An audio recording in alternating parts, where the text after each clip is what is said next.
카나 어머니의 전생 이야기. 이 전생 이야기는 부처님이 기원정사에 계실 때 카나의 어머니의 교훈에 대해 말씀하신 것이다. 그때 사위성에서는 카나의 어머니라 하여 다만 그 딸의 이름에 의해 널리 알려진 어떤 우바이가 있었는데, 그녀는 이미 예류과를 얻은 성스러운 성문이었다. 그녀는 그 딸 카나를 어느 촌에서는 동족의 남자에게 출가시켰다. 어느 때 카나는 무슨 볼일이 있어 친정에 왔다.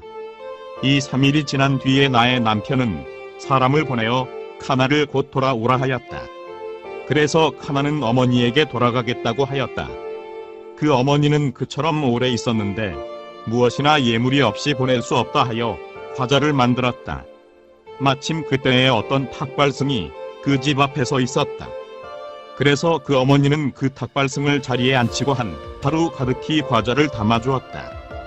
그 비구는 돌아가 다른 비구에게 이야기하였으므로 그 비구도 또 와서 과자를 얻어갔다. 이 비구가 또 다른 비구에게 이야기하여 그도 또 와서 과자를 얻어갔다. 이렇게 4사람의 비구에게 과자를 주었기 때문에 만든 과자는 모두 없어졌다. 그래서 카나는 돌아갈 수 없게 되었다. 카나의 남편은 2번, 3번 사람을 보내었다.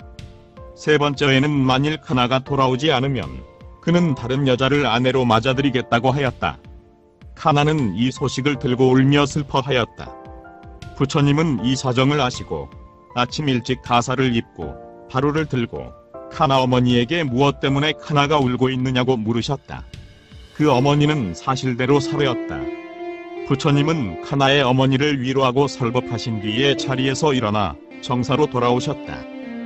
그런데 그들 4사람 비구가 3번이나 만든 과자를 가져갔기 때문에 카나가 남편에게 돌아가지 못했다는 소문이 비구들 사이에 퍼졌다. 그때 부처님은 비구들이여, 저 내비구가 카나의 어머니의 음식을 먹고 그녀를 비탄에 빠지게 한 것은 이번만이 아니다 하시고 그 과거의 일을 이야기하셨다. 옛날 범연왕이 바라나시에서 나라를 다스리고 있을 때 보살은 어떤 섭수 집에 태어나 차츰 자라남을 따라 돌 깨는 기술에 능숙하였다. 그때 가시국에 어느 거리에 어떤 큰 부호가 있었다. 그 창고에는 사억금의 재산이 쌓여 있었다. 그 죽은 아내는 재물에 대한 집착이 깊었기 때문에 쥐로 태어나 그 보물 창고 위에 살고 있었다. 그동안에 그 가족은 모두 죽고 그 자신도 죽고 또 온 마을도 전부 멸망하였다. 그때 보살은 옛날에 있던 그 마을의 어떤 장소에서 돌을 깨어 거기에 무엇을 새기고 있었다. 그 쥐는 먹이를 찾아다닐 때마다 보살을 보고 그에게 애착심을 일으켰다. 나는 매우 많은 재산을 가지고 있다. 그러나 아무 방법이 없기 때문에 이 재산은 썩고 있다. 이제 저 사람과 함께 이 재산을 쓰도록 하자고 생각하였다. 그래서 어느 날은 금화 한 잎을 들고 보살 가까이 갔다. 보살은 쥐를 보고 다정한 말로 물었다. 쥐야, 너는 왜 그 금화를 물고 왔느냐? 아저씨, 이 금화를 당신을 위해서 쓰시고 내게는 이것으로 살코기를 사주십시오 하였다. 보살은 그래라 승낙하고 그것을 가지고 집에 돌아와 그것을 조금 떼어 살코기를 사와서 쥐에게 주었다. 쥐는 그것을 가지고 제 집으로 돌아가 배부르게 먹었다. 그 뒤로도 이런 방법으로 쥐는 날마다 금화를 물고 보살에게 주면 보살은 또 그것으로 살코기를 사다 쥐에게 주었다. 어느 날 그 쥐는 고양이에게 잡혔다. 쥐는 고양이에게 말했다. 고양이님, 당신은 나를 죽여서는 안 됩니다. 왜 안 되느냐? 나는 배가 고파 고기가 먹고 싶다. 너를 잡아먹여야겠다. 당신은 오늘 하루만 고기가 먹고 싶습니까? 그렇지 않으면 날마다 먹고 싶습니까? 그냥 물론 날마다 먹고 싶지. 그러면 나는 항상 당신에게 고기를 드리겠습니다. 나를 놓아주십시오. 그래서 고양이는 정신 차리고 있어라 하고 쥐를 놓아주었다. 그 뒤로 쥐는 제가 보살에게서 얻은 고기를 둘로 나누어 반은 고양이에게 주고 그 반은 제가 먹었다. 그런데 어느 날 그 쥐는 다른 고양이에게 붙잡혔다. 그때도 전과 같은 말로 고양이를 달래어 놓았다. 그 뒤로 쥐는 고기를 셋으로 나누어 먹었다. 그런데 그 쥐는 또 다른 고양이에게 붙잡혔다. 이번에도 같은 조건으로 달래어 놓았다. 그 뒤로는 고기를 넷으로 나누어 먹었다. 그런데 다른 고양이가 또 그 쥐를 잡았다. 그때도 같은 약속으로 달래어 놓았다. 그 뒤로는 고기를 5으로 나누어 먹었다. 고기를 5으로 나누어 적은 뒤로는 쥐는 먹는 것이 적기 때문에 몸이 쇠약해져 바짝 열려졌다.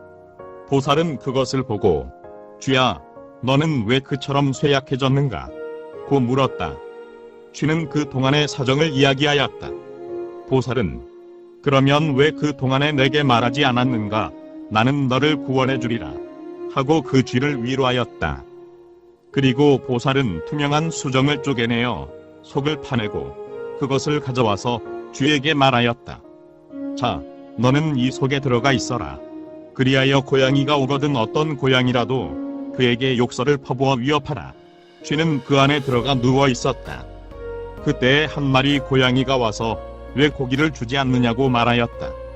쥐는 어이, 이 나쁜 고양이야, 고기는 무슨 고기냐, 내 새끼 고기나 먹어라 하고 꾸짖었다.